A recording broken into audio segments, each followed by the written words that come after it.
Cualquier micrófono. Hola. Hola. Bueno, ¿empezamos, chicos?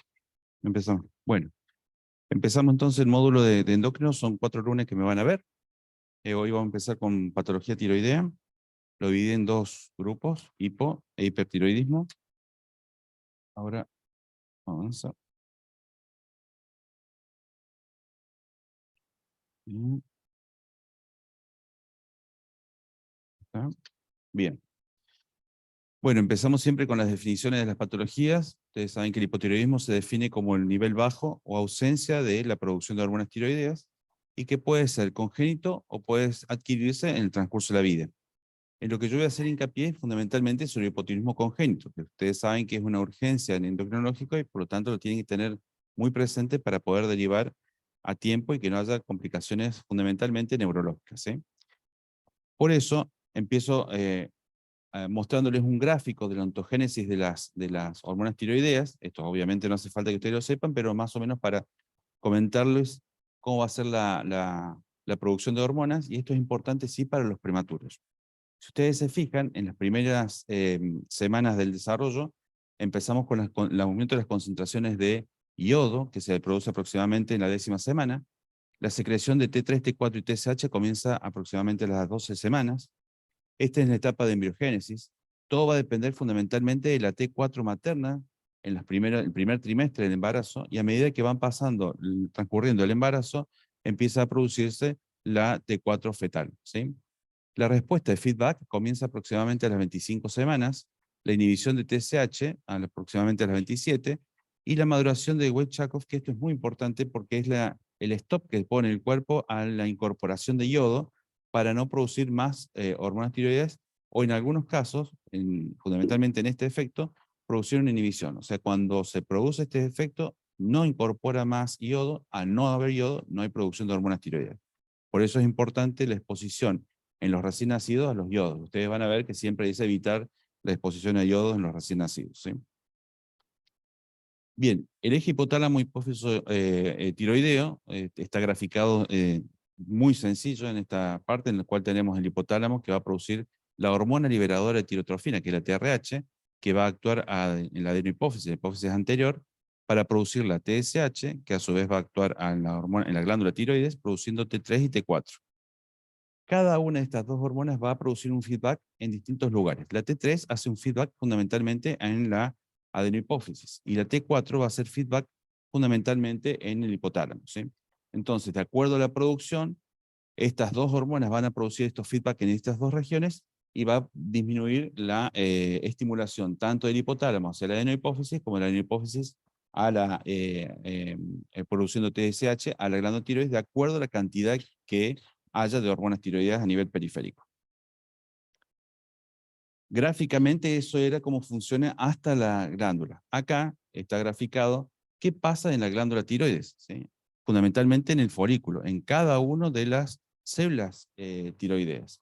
Acá tenemos un mecanismo de acción en el cual se producen las hormonas tiroideas a través de la TSH, que tiene un receptor específico para producir hormona tiroidea, va a producir AMP cíclico, va a estimular la síntesis de tiroglobulina en el retículo endoplásmico rugoso. Esa tiroglobulina pasa al lumen. Por otro lado, el NIS, que es un transportador de yodo, va a permitir que se incorpore yodo y por gradiente va a llegar también hasta el lumen. En el lumen se van a unir la tiroglobulina y a través de una deyodinasa se va a producir, perdón, de una hidroxilasa, se va a producir la oxidación para que se puedan unir la tiroglobulina con la MIT1 y la DIT1, que es la monoyodotironina, y la diyorotironina para producir T3 y T4. Eso se va a incorporar a través de una vesícula, que es a través de la tiroperoxidasa, se incorpora, sale a través de la célula hacia la circulación formando T3 y T4. Después en otro gráfico van a ver cómo se rehúsa el yodo que no se liberó con estas dos hormonas. Bien, el hipotiroidismo se clasifica en dos grandes grupos, el que es permanente y el que es transitorio, ¿sí? El permanente va a ser primario. Cuando hablamos de primario nos referimos cuando la patología está en la propia glándula tiroides, ¿sí? Que podrá ser anomalías del desarrollo asociadas a mutaciones genéticas y dishormonogénesis. Las otras serán secundarios. Cuando hablamos de secundarios nos estamos refiriendo a hipotálamo e hipófisis. Y los periféricos es cuando no hace efecto la T3 y T4 en los distintos tejidos, ¿sí? Cuando tenemos anomalías primarias podemos tener una tiroides ectópica, o sea que no está en el lugar que corresponde. La glándula tiroides se produce en la base de la lengua y va migrando en el momento embrionario en el cuello hasta llegar a la zona que es por debajo del cartílago tiroides, justamente. O cuando hay una tireosis, que es cuando falta glándula tiroides, perdón, una hipoplasia cuando está más pequeña de lo que corresponde, y una hemigenesia cuando falta la mitad de un lóbulo o el istmo y el lóbulo, fundamentalmente. En esta foto que ustedes van a ver, ahí hay una glándula ectópica. Esa es una tiroides sublingual. Está por debajo de la úvula. No migró, o sea, se quedó en el lugar donde comienza su formación. En esto es un centellograma en el que hay una hemigenesia. Captó uno solo de los lóbulos, el otro no está. Esta marca la clavícula. Fíjense que no aparece absolutamente nada. Y en una ecografía también vamos a ver una hemigenesia. Se ve claramente el lóbulo del lado izquierdo, el istmo, y el derecho no está. Lo más frecuente en pediatría es la atiriosis y la hipoplasia, ¿sí? Eso es lo más frecuente. En algunos casos, cuando tenemos una ectopía, la ectopía también, como va migrando hacia la región del cuello hasta ubicarse en la región que corresponde, pueden dejar restos de células que en algún momento que también responden al estímulo de TSH y que pueden aparecer como quistes tiroglosos, ¿sí? Que habitualmente no se sacan, se vigilan, se controlan, en algunos casos se punzan para ver que no haya ningún cambio de malignidad, pero eso también nos indica una mala migración en la formación de la glándula tiroides. Después tenemos los que son permanentes primarios, pero están asociados a mutaciones genéticas, ¿sí? Esto es frecuente cuando los tomamos en chicos que tienen otras malformaciones asociadas. Solo representan el 2% de los casos de hipotiroidismo, y si ustedes se fijan, tenemos grupos de genes que están asociados con algunas patologías que son casi siempre polimalformativas. El PAX8, es el más frecuente, porque está asociado con malformaciones renales y criptorquidia. Este es el que se ve con más frecuencia, ¿sí? Hasta hace poco tiempo no se estaban haciendo los genes en nuestro país, y hace un año, 2 años, ya después de la pandemia, se empezaron a hacer las determinaciones en el Ricardo Gutiérrez. La dishormonogénesis se refiere cuando no se puede sintetizar, no se puede cumplir toda la síntesis en cada una de las células de la tiroides, ¿sí? Entonces puede haber alguna mutación genética en los distintos pasos que producen en la síntesis de las glándulas, de las hormonas tiroideas, ¿sí? En este gráfico tenemos el primero, que es la alteración genética del NIS, que es lo que yo les había comentado, que es donde se incorpora el yodo para poder producir hormonas tiroideas. Es la primera alteración genética. La otra alteración genética puede estar en el retículo endoplásmico rugoso con la falta de producción de tiroglobulina. Por eso es muy importante en los análisis, ustedes van a ver más adelante, que cuando uno pide, aparte de los análisis de hormonas tiroides para confirmar el hipotiroidismo, también se pide tiroglobulina porque nos está indicando que no funciona esa glándula, incluso si estuviera. Defecto en la generación del peróxido, ¿sí? La peroxidación es muy importante, ¿se acuerdan que habíamos conversado? Que es lo que permite unir al yodo junto con la tiroglobulina. Defecto en la tiroperoxidasa. La tiroperoxidasa es lo que va a permitir que de nuevo ingrese la formación del MIT o DIT para formar hormonas tiroideas. Los defectos de la diodinasa es la enzima que permite que una vez formada T3 y T4, que se van a eliminar al capilar, lo que pueda quedar de remanente de yodo se pueda utilizar nuevamente. Y el síndrome de Pendred. El síndrome de Pendred es un síndrome genético que se produce por una alteración de la proteína que permite el pasaje del NIS directamente al lumen. O sea, cuando llegamos con el yodo hacia el lumen, esa proteína permite la incorporación al lumen del yodo. Se presenta en mujeres con más frecuencia, habitualmente asociado con bocio y con alteraciones sensoriales, fundamentalmente hipoacusia. Y también tenemos resistencia a la TSH, al unirse o enviar la señal. Acá hay una alteración en el receptor de TSH, entonces la TSH llega, se une, pero no puede unirse o no puede enviar el mensaje de síntesis hacia el interior. Y esto es porque puede haber una mutación también en la proteína G. Ustedes saben o habrán escuchado que la proteína G es una proteína transmembrana que participa en toda la síntesis de las hormonas de nuestro cuerpo. Y es una de las proteínas más importantes en las cuales se ha descubierto hace más o menos 10, 11 años todas las funciones que cumplen. En este caso les muestro la proteína G. La proteína, bueno, ahí no se ve, tiene una región amino terminal y una región carboxiterminal. Del gen hay dos regiones en las cuales se pueden producir mutaciones genéticas. Una que se llama zona X1, que es la que aparece más cerca de la región amino terminal, y otra X2 y X1 que está más en la región del medio del gen. De acuerdo a la ubicación genética, si tenemos una alteración en la región X2, vamos a tener un hipotiroidismo congénito permanente, y si es en la X1, va a ser en forma transitoria. Después tenemos los hipotiroidismos permanentes secundarios. Acuérdense lo que dijimos al principio, secundarios cuando nos referimos a hipotálamo y hipófisis, ¿sí? Bien. Pueden ser por un déficit aislado de TSH, todas las hormonas hipofisarias, lo que ustedes escuchan que terminan con H, FSH, LH, TSH, CTH, tienen dos subunidades, es como si fueran dos cadenas distintas, una alfa y una beta. La cadena alfa se comparte en todas las glicoproteínas que se producen en la hipófisis tienen la misma cadena alfa, pero identifica a cada una de estas hormonas la subunidad beta o la cadena beta. Entonces, cuando tenemos una mutación aislada de TSH, es porque la cadena beta de esa hormona no se está produciendo en forma adecuada, porque hay un déficit aislado que pueden ser por las mutaciones, como dijimos recién. Puede haber un déficit aislado de TRH, en este caso ya no se produce la hormona que estimula la adenohipófisis para producir TSH. En el síndrome de sección del tallo o lesiones hipotalámicas, por eso siempre una vez que uno encontró estas lesiones, muy raro, yo la verdad que no he visto ninguna hasta ahora, tenemos todos los déficits, no solamente de hormonas tiroideas, sino que entramos en un pánico pituitarismo, ¿sí? Puede haber también una resistencia a la TRH, entonces el receptor, todas las hormonas tienen un receptor para esa hormona que va a estimular para producir la síntesis de una hormona definitiva. En este caso, la adenohipófisis, cada una de las células, los tirotropos que se llaman, son los que van a tener un receptor específico para TRH. Al estimular la TRH en ese tirotropo, la síntesis de TSH, es lo que va a producir la síntesis a través de la producción de la adenohipófisis. O puede haber una mutación genética del receptor de TRH, ¿sí? Muy poco frecuente, y puede haber un hipotiroidismo debido a deficiencia de factores de transcripción.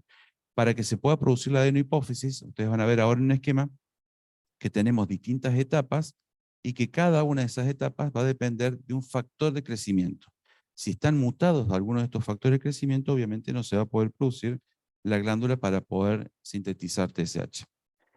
En esta imagen ustedes ven que tenemos una primera etapa de organogénesis y la de diferenciación. En la etapa de organogénesis, que es cuando se produce, empiezan a unirse las células en la placa hipofisaria, puede haber una alteración genética en el X1.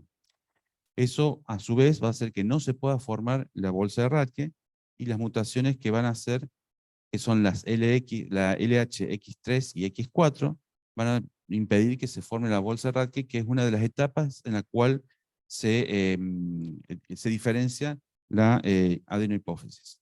Eso va a permitir, no va a tener otros factores de transcripción como el PROP1 y el PIT1, que son los que no van a permitir la producción de tirotropo. O sea que en estos chicos suelen haber muchas alteraciones de malformación, porque si ustedes se fijan, el PROP1 también participa en la formación de los gonadotropos y los corticotropos. O sea que tampoco puede haber una insuficiencia adrenal o también una falta de desarrollo e incluso de los genitales en etapas neonatales.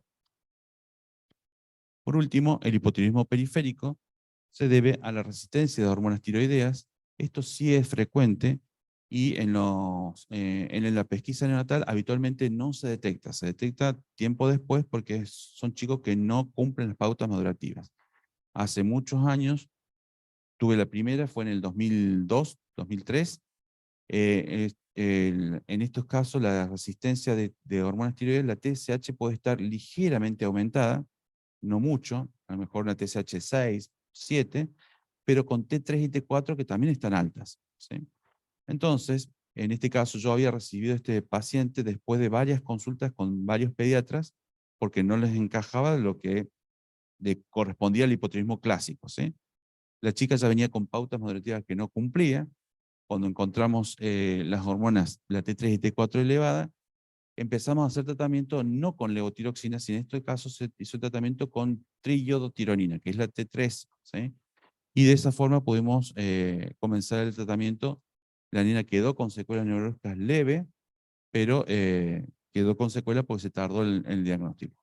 Puede haber también mutaciones de gen del receptor de TSH, como ya habíamos comentado antes, cada una de las células también sobre las cuales va a haber efectos para la producción de hormonas tiroideas tiene un receptor de TSH. Anomalía en el transporte de hormonas tiroideas. Todas las hormonas son transportadas por proteínas transportadoras, ¿sí? Una de las más frecuentes es la SHBG, que circula a nivel periférico, y si hay un déficit de esa hormona, no va a haber hormonas tiroideas. Y el síndrome de Alan-Hendron-Danley es una mutación genética de un transportador muy específico que se da a nivel del sistema nervioso central. Son chicos que también pasan desapercibidos en el screening natal, pero cuando uno va viendo la evolución de que no cumplen pauta moderativa, que se asocian con hipotonía y retraso de las pautas, como habíamos dicho recién, puede corresponder a este síndrome.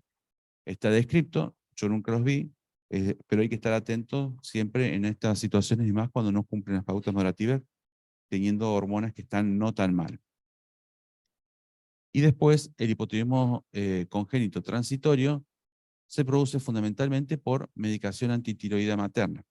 La medicación tiroidea pasa a la placenta. Entonces, las mamás que están en tratamiento con metimazol, con el anantisol por hipertiroidismo, van a producir una inhibición de la glándula tiroides del feto. El pasaje transplacentario de anticuerpos, ¿sí? El anti-TPO y el antitiroglobulina pasan a la placenta, o sea que también puede producir, ¿se acuerdan que en el hipertiroidismo, en la tiroides Hashimoto tenemos una etapa de hipertiroidismo, eutiroidismo e hipotiroidismo? Bueno, en este caso, esos anticuerpos pueden inhibir a la glándula del feto y producir un hipotiroidismo transitorio. La deficiencia de yodo. Bueno, ustedes saben que la deficiencia de yodo fue una de las causas más frecuentes de hipotiroidismo hace muchos años. En nuestro país, fundamentalmente en el noroeste. En la actualidad, el déficit de yodo es menos frecuente. ¿Por qué? Porque la sal que consumimos está iodada. Si ustedes se fijan, todas las marcas dicen sal iodada. Es justamente para prevenir el déficit de yodo. También puede ser por exceso materno de yodo o por exceso neonatal de yodo, que es lo que hablábamos recién, ese efecto de Wolff-Chakoff, en el cual se hace un stop, no se incorpora yodo en la síntesis y obviamente no hay producción de hormona tiroidea. Puede haber también mutaciones heterocigotas del gen TUX o DUX, que son los que van a hacer la peroxidación. ¿Se acuerdan que habíamos conversado? La peroxidación es la unión de la tiroglobulina con el yodo para producir las hormonas tiroideas. Y el hemangioma y el hemangiotelioma hepático congénito también es una de las causas. Y esto, ustedes dirán, ¿qué pasa con el hígado y las hormonas tiroideas? Bueno, en el 2004 se describieron 4 casos de chicos que tenían hemangiomas hepáticos de gran tamaño, y cuando se hicieron las biopsias se encontraron que había una enzima que es la de iodinasa tipo 3. La iodinasa tipo 3 impide el paso de T4 a T3. Entonces, se produce un hipotiroidismo. Como ustedes saben, la que actúa a nivel periférico es fundamentalmente la T3. O sea, nosotros tenemos una cantidad de T4 que se convierte por las de iodinasa según el requerimiento. Hay 3 de iodinasa. La tipo 1 es la que se produce en el adulto fundamentalmente, y la 2 y 3 son las que se producen. La 2 en el cerebro y la 3 a nivel periférico. Esas deiodinasas lo que hacen es romper la molécula de T4 para que se transforme en T3 y de esa forma actuar a nivel celular y fundamentalmente a nivel nuclear para la síntesis proteica. Pero si yo tengo una alteración en la cual no puedo hacer este intercambio, voy a tener un déficit de T3. Por eso ustedes habrán visto que siempre pedimos TSH, T3, T4. A veces podemos pedir T4 sola, nos está indicando qué cantidad tengo para poder producir T3. Pero T3 es la más importante de las 3 hormonas que siempre pedimos. Con respecto a la clínica, bueno, a lo mejor algunos de ustedes ya vieron hipotiroidismo congénitos en neo cuando han rotado o en los consultorios. Tenemos la fascia botagada, que siempre está, el puente nasal deprimido, la macroglosia, la ictericia prolongada, hernia umbilical, distensión abdominal, retardo de eliminación de meconio y en los más grandes la constipación, la fontanera posterior persistente, piel fría, seca, pálida y moteada, letargia, hipotonía, reflejos tendinosos lentos, el llanto ronco. El llanto ronco, de todos los chicos que yo he visto, realmente llama mucho la atención. O sea, cuando ustedes lo escuchan llorar, les llama muchísima atención. Es bien, bien, bien llamativo. La hipersomnia, duermen un montón, ¿sí? El pelo escaso, ralo y seco. Acá les muestro 3 fotos, 4, para que ustedes vean lo que hablamos recién.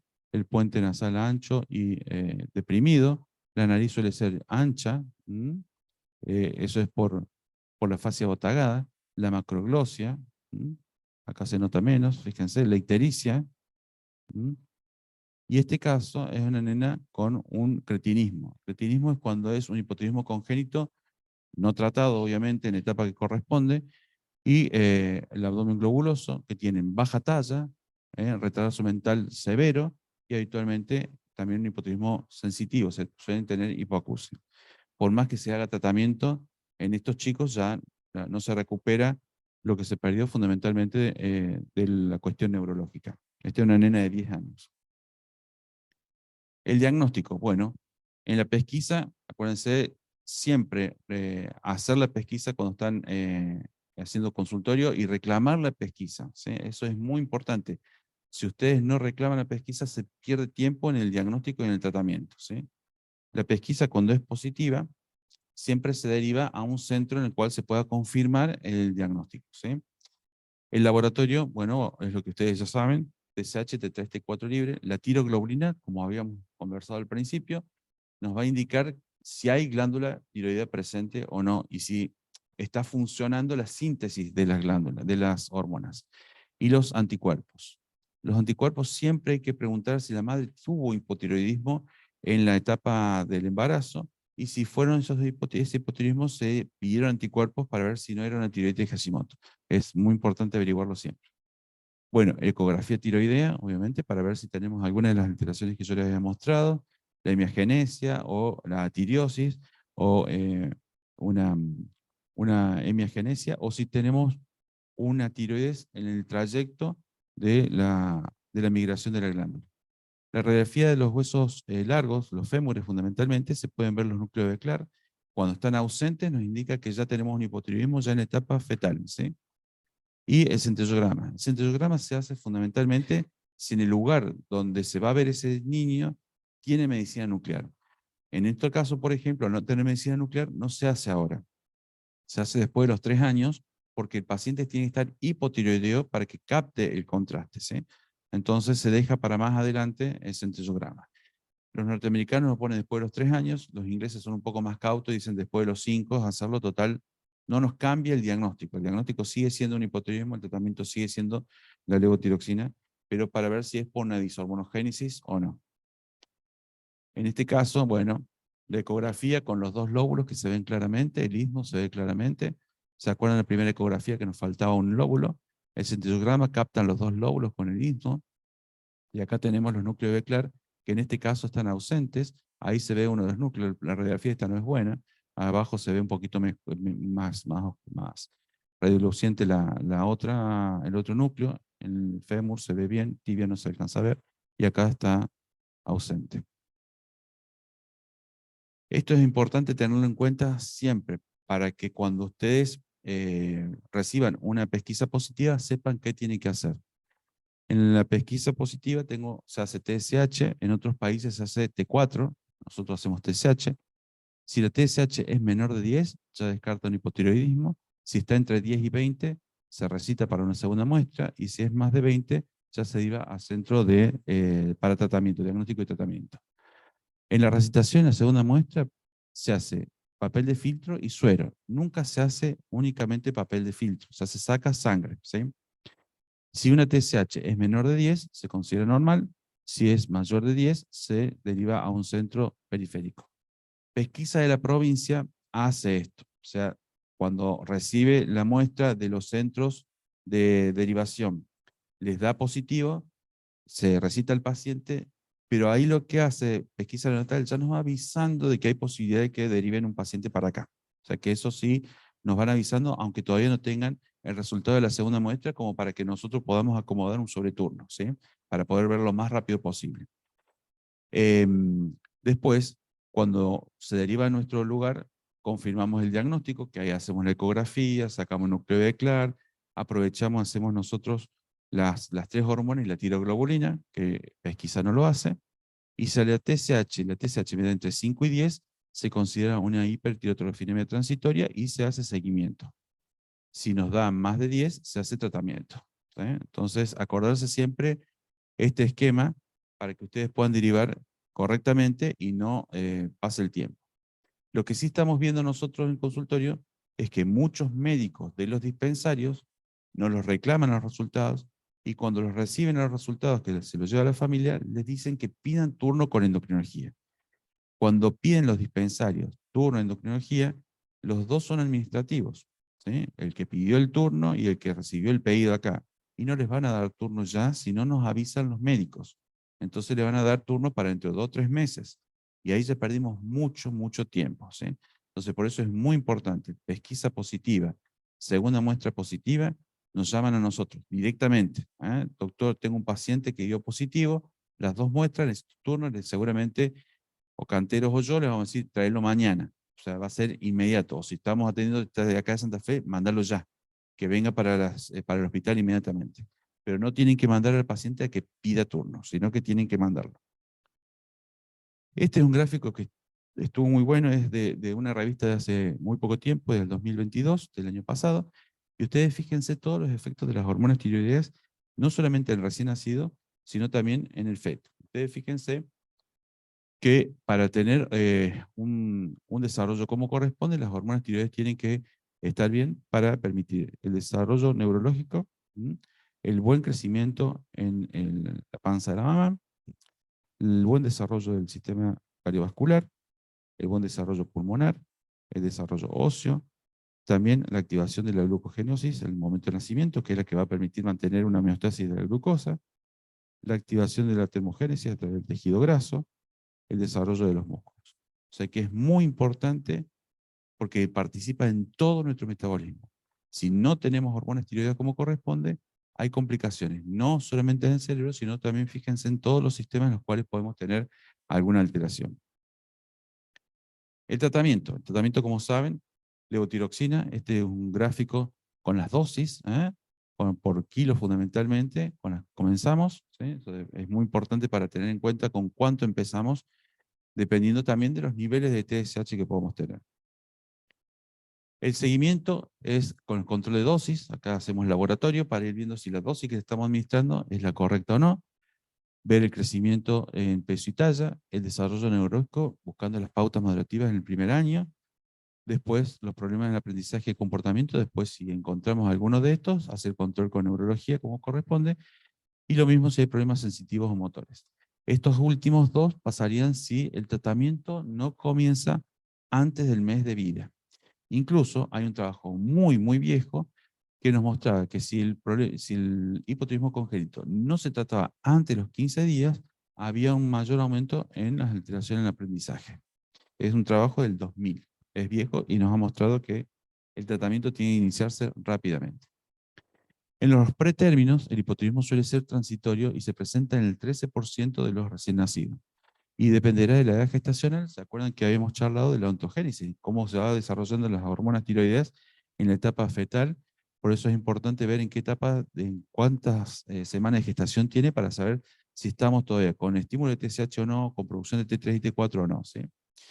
Medicaciones que están recibiendo, si existen también dificultad respiratoria o enfermedad grave concomitante, van a producir una mayor utilización de hormonas tiroides a nivel periférico y una TSH que va a estar más alta. Solo el 2% de estos chicos quedan con hipotiroidismo permanente. Este es un cuadro de las medicaciones que pueden producir hipotiroidismo y que muchos de los chicos que están internados en EO pueden recibir.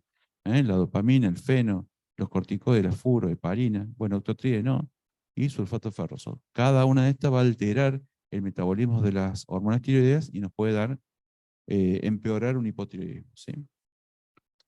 Muy bien, pasamos al hiper. Tengo tiempo. El hipertiroidismo es cuando se produce un incremento en la síntesis y secreción de las hormonas tiroideas, T3 y T4. La tirotoxicosis hace referencia al cuadro clínico secundario a la producción excesiva de esas hormonas, ¿sí? Y en los niños la enfermedad de Graves es la más frecuente y la que es clínica y metabólicamente y bioquímicamente más grave. Pero hay otras causas también, no solamente la autoinmune, que es la enfermedad de Graves, sino también la tiroides de Hashimoto, como habíamos charlado en los tirotóxico, en la Hashi-Graves, perdón, o en la etapa hipertiroidea de la tiroides de Hashimoto, ¿eh? Por producción excesiva de anticuerpos. Pueden ser de origen tiroideo, cuando tenemos nódulos tiroideos, que pueden ser únicos o múltiples, cuando hay tiroiditis subagudas, o mutaciones activantes del receptor de TSH. En ese caso, en las mutaciones activantes, como hablábamos recién, puede haber una producción, una mutación en la cual se inhiba la unión a ese receptor de TSH o algunas en las cuales se estimula esa unión a ese receptor. Pueden ser también por exceso de gonadotrofinas coriónicas o iatrogénicos cuando existe una ingesta excesiva de hormonas tiroideas.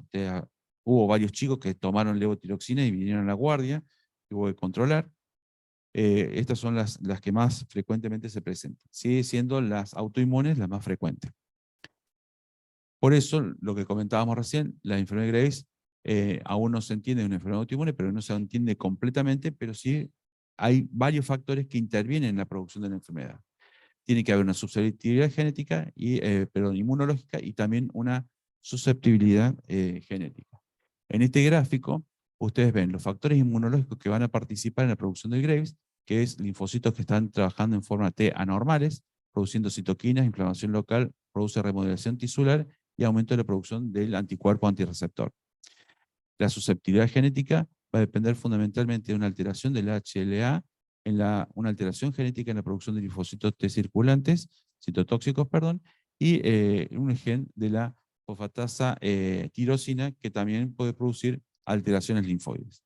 Y por último, tiene que haber estos dos factores, pero el que termina desencadenando siempre son los factores ambientales, como pasa en casi todas las enfermedades autoinmunes. O sea, yo tengo que tener una predisposición genética, una alteración inmunológica, pero un factor ambiental que desencadene la enfermedad, que pueden ser medicamentos, tabaco, infección, en los chicos el estrés, y el estrés puede ser por muerte, mutación, mudanza, perdón, y accidentes. ¿Sí?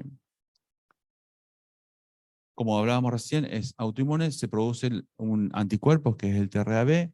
El TRAB lo que va a hacer es aumentar la actividad de la glándula. Este anticuerpo se une al receptor y empieza a estimular la síntesis en forma independiente. Y lo hace en forma agonista, ¿sí? Produciendo un aumento en la síntesis que es similar a lo que normalmente se hace, pero no es idéntica.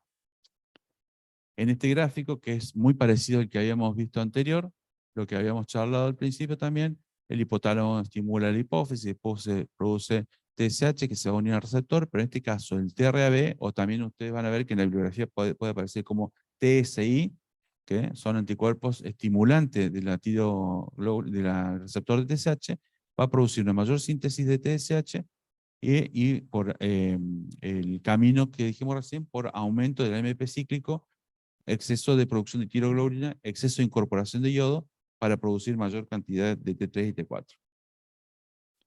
Está fuertemente asociado con otras patologías y pueden ser autoinmunes como la diabetes tipo 1, la artritis Hashimoto y la artritis reumatoidea, pero también con síndromes genéticos. En todos estos chicos siempre hay que vigilar con más frecuencia la patología tiroidea y el hipertiroidismo es el que puede estar más asociado. El síndrome de Down tiene más prevalencia el hipotiroidismo, pero pueden haber hipertiroidismo que suelen ser más graves que en los chicos que no tienen síndrome de Down. Los síntomas, bueno, todo este cuadro es de síntomas que pueden aparecer en el hipertiroidismo, pero en los chicos vamos a tener con más frecuencia el calor, bocio, temblor y sudoración, la pérdida de peso y el incremento del apetito y los ojos prominentes, las palpitaciones, el nerviosismo y la irritabilidad son los que más frecuentemente se presentan en pediatría. Ahí ven una foto de una nena con un exoftalmo bilateral. En este caso tenemos un exoftalmo unilateral. Y el bocio, fíjense la glándula, qué grande que es. La glándula a la palpación suele ser muy dura, de bordes que pueden ser bien netos, que se tiene que mover con la deglución. Si no se mueve significa que está adhiriendo planos. Al adherir planos está indicando que puede haber algún nódulo que pueda estar produciendo también esto. este bocio, ¿sí? Diagnóstico diferencial. Hay ciertas condiciones en las cuales tenemos que hacer el diagnóstico diferencial. ¿Por qué puede estar hipertiroideo? No vamos a ver todos, sino que vamos a mostrar los que más frecuentemente se presentan en pediatría, que es la administración de yodo, el inicio de tratamiento con T4, por eso hay que estar muy atento a la dosis que se administra en el inicio de la enfermedad, cuando hay un hipotiroidismo. El tratamiento con amiodarona, los chicos que tienen Wolpers-White habitualmente suelen recibir amiodarona y los cardiólogos nos derivan para endocrino para control. Y los chicos que reciben propanolol también, ¿sí? Incluso el propanolol lo usamos en el tratamiento del hipertiroidismo no solamente para disminuir los síntomas adrenérgicos, sino que también disminuye la conversión de T3 a T4 a nivel, perdón, de T4 a T3 a nivel periférico. Entonces, cuando los pacientes están en tratamiento con propanolol por otras causas, los cardiólogos nos derivan a los pacientes para que vayamos controlando cómo están funcionando sus glándulas.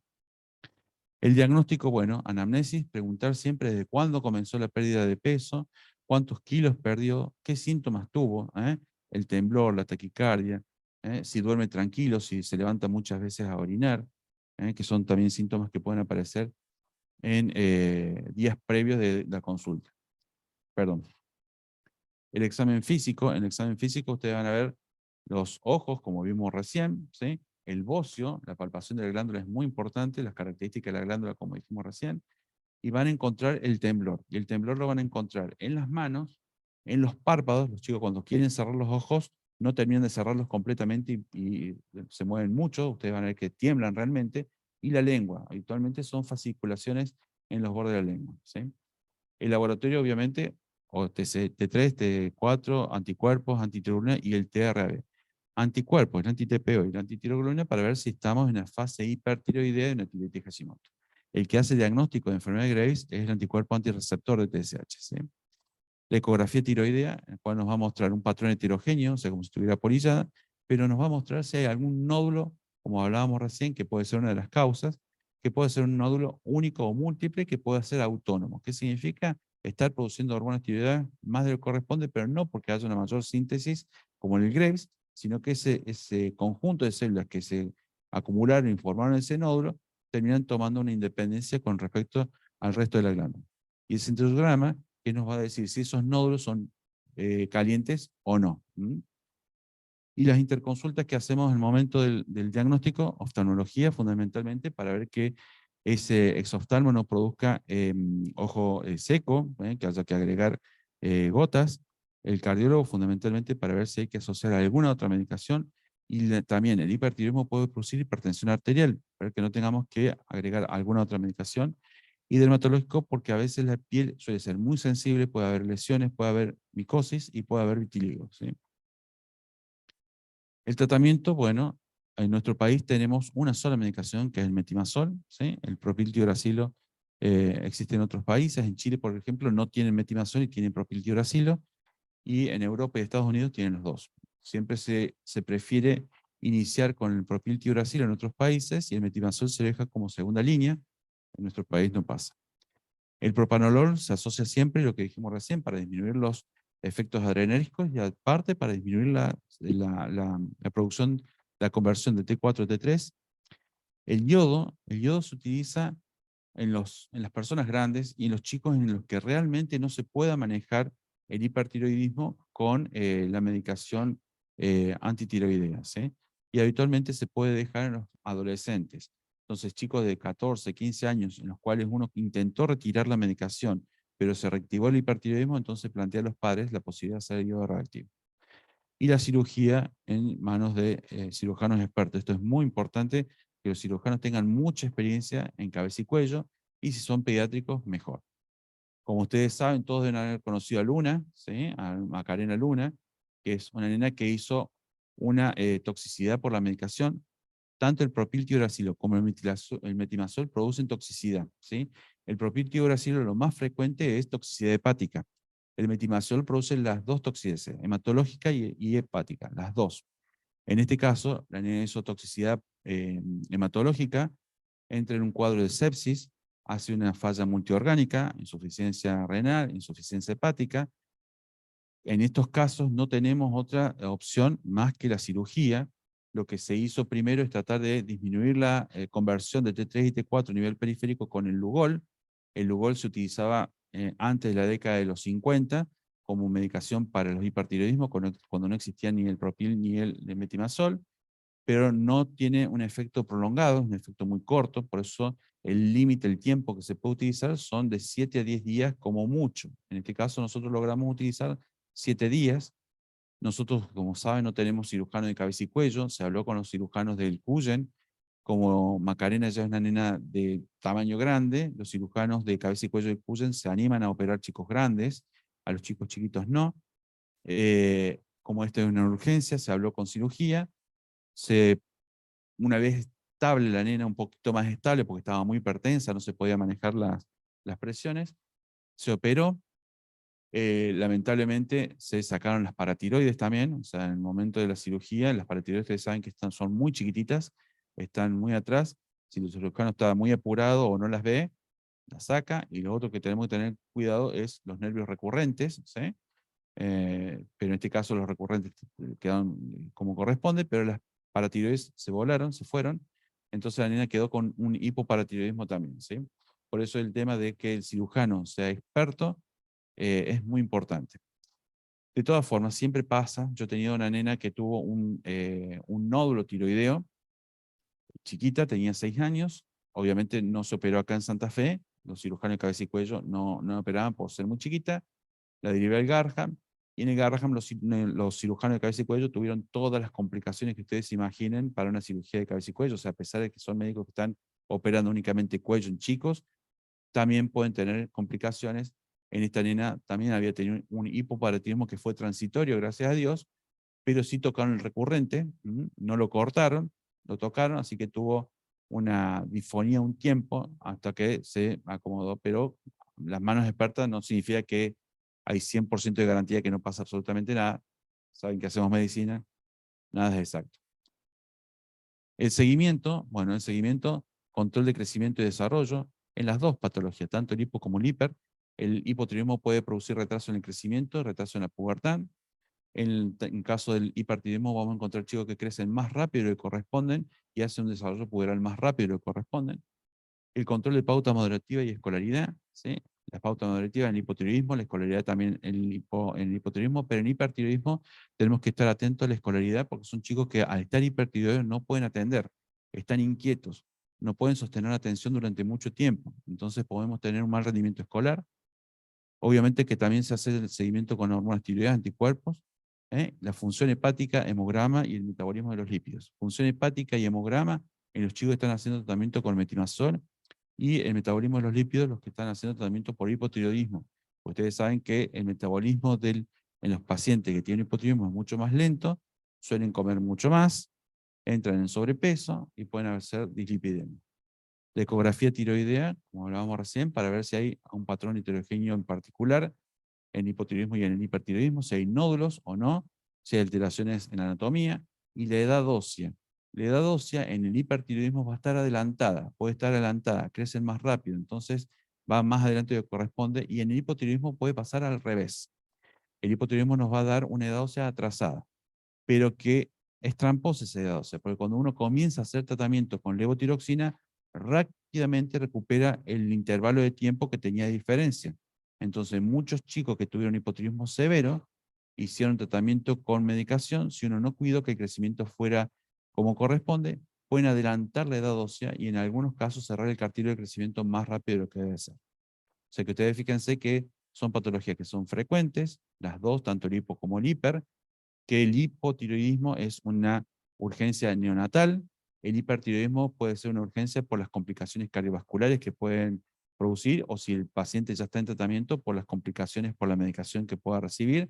No son pacientes que lo podamos ver lejos en el tiempo, a no ser que estén muy compensados, que seguramente en algún momento de su vida ustedes van a ver hipotiroidismo o hipertiroidismo en el consultorio y que ustedes tienen que saber cuándo derivar rápidamente o cuándo lo pueden hacer el seguimiento exclusivamente ustedes en pediatría, ¿sí? Y creo que es la última. Sí, nada más.